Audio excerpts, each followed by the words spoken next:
राष्ट्रीय राजधानी दिल्ली की शराब नीति मामले में प्रवर्तन निर्देशालय यानी ईडी ने केजरीवाल को तलब किया है। अब ईडी के इस समन पर विपक्ष एकजुट हो गया है और सीधे तौर पर सरकार पर मनमानी का आरोप लगा दिया है।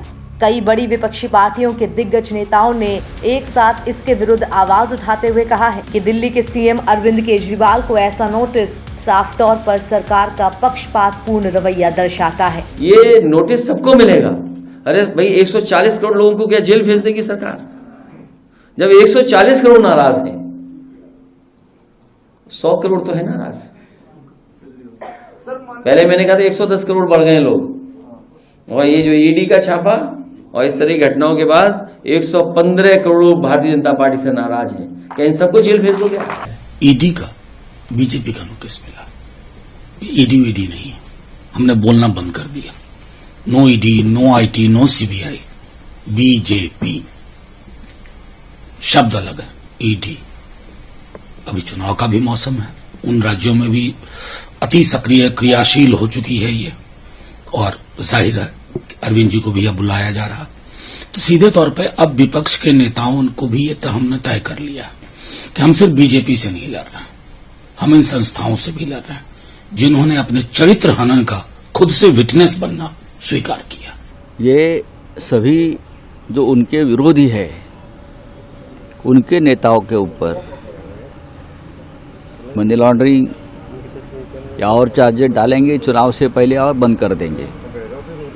जिस मनीष सिसोदिया के खिलाफ कोई एविडेंस नहीं है, ये बात सुप्रीम कोर्ट में हम सुन रहे थे, वो अचानक 10 दिन में एविडेंस आ गया और मनीष सिसोदिया का बेल रिजेक्ट हो गया।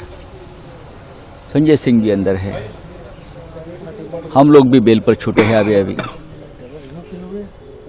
पश्चिम बंगाल के एक मंत्री को भी 2 दिन पहले अरेस्ट कर लिया है। देखिए, ये चाहे आप हो, चाहे तृणमूल हो, चाहे शिवसेना हो, चाहे एनसीपी हो, आरजेडी हो, इंडिया गठबंधन के सभी प्रमुख लोगों को इस प्रकार से झूठे मुकदमे, झूठे फायर, फिर सीबीआई, फिर ईडी करके ये सबको पॉलिटिकली खत्म करने का काम ईडी को दिया है, सीबीआई को दिया है। यह हमारे देश में चल रहा है। क्या केजरीवाल को समझ आता है? लेकिन आपके सरकार में, भारतीय जनता पार्टी में क्या सब दूध के धुले हुए हैं? महाराष्ट्र के लगभग 12 ऐसे सांसद हैं और विधायक है जिनके ऊपर ईडी का ऑलरेडी समन्स और वारंट है अरेस्ट का, वो अब सरकार में शामिल हो गए।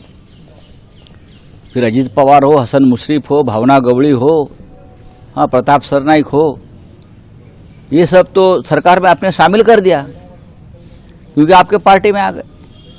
अगर केजरीवाल आपके पार्टी में आ गए तो हरिश्चंद्र बन जाएगा सत्यवादी। Targeting now Arvind Kejriwal, and as the elections get nearer, the Lok Sabha elections get nearer, they'll be targeting more people. I'm afraid they will at some stage target Raghav Chadha also. Then they have targeted Shibu Soren through the Lokpal. They are targeting Hemant. They have targeted all the about 30-40 officers in Chhattisgarh of the Congress party. You know what they've done in Maharashtra. And when the Prime Minister publicly said that the suspects will be dealt with, those very suspects are now ministers. They broke up the NCP.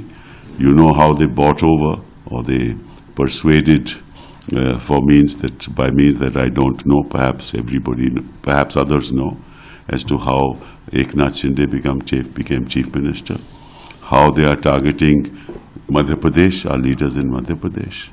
So how they're targeting Telangana? You know that they're targeting Telangana. In Andhra, Naidu is in jail. So where is this going to? Where is this going to? In Bengal, in West Bengal, they've been targeting the ministers there. Abhishek Banerjee has been troubled. Where is this leading to?